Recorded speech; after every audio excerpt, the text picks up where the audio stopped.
Albertans, I want to open up a conversation that a lot of people are having, and I want to start by being honest. I did not feel like I had enough information to form a real opinion on this topic, which is why I went to a meeting to listen, to gather information, and to make an informed decision instead of reacting to headlines.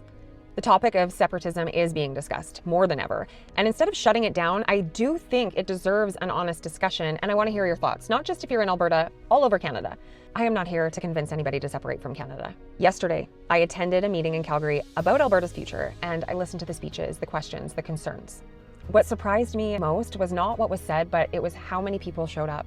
There was families, workers, parents, young people. There was small business owners, tradespeople, farmers. People who carry risk every single day. There was no extremists. There wasn't a bunch of chaos, just Albertans who feel unheard. There is a narrative circulating that this conversation is dangerous, that people asking these questions are reckless, and that this situation somehow puts others at risk. After sitting in that room, that narrative did not match the reality that I saw. What I heard over and over again was frustration, not hatred or division, frustration. If you look around right now, small businesses are closing all across Canada. It's not because people stopped working hard. It's because the demand disappeared. The pressure keeps piling up and people don't have the money. Farmers are especially feeling it. There's more regulations, paperwork, compliance, more cost. This is overwhelming. These are the people who feed the country, who employ their neighbors and keep rural communities alive. And many of them are feeling buried instead of supported. That pressure is coming from decisions made in Ottawa that do not reflect what people are living through on the ground. People are struggling, and Ottawa is not listening. When you back people into a corner long enough, they start to look for exits, and Alberta is in that corner, and I do feel like we've been there for a very long time. People are not asking for chaos, except for the person who pulled the fire alarm last night. They're asking for accountability.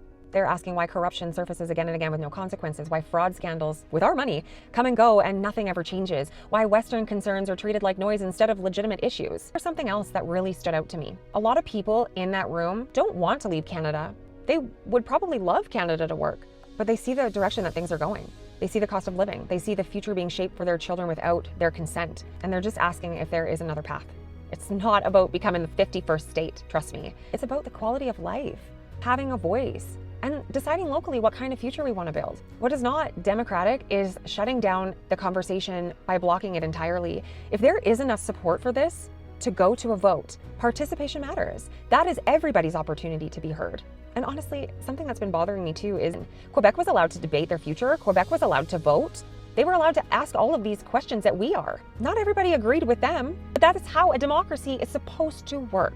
So why is the reaction different now for us? Is it because Alberta carries such significant economic weight for the rest of the country?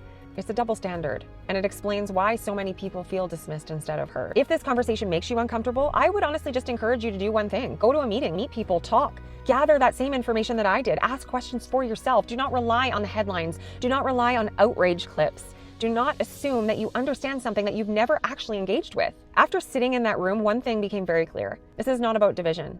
It's about people who feel that they are running out of options. I didn't see division. I saw a bunch of people that want the same thing, a future for our children. That deserves an honest conversation. It doesn't deserve to be dismissed.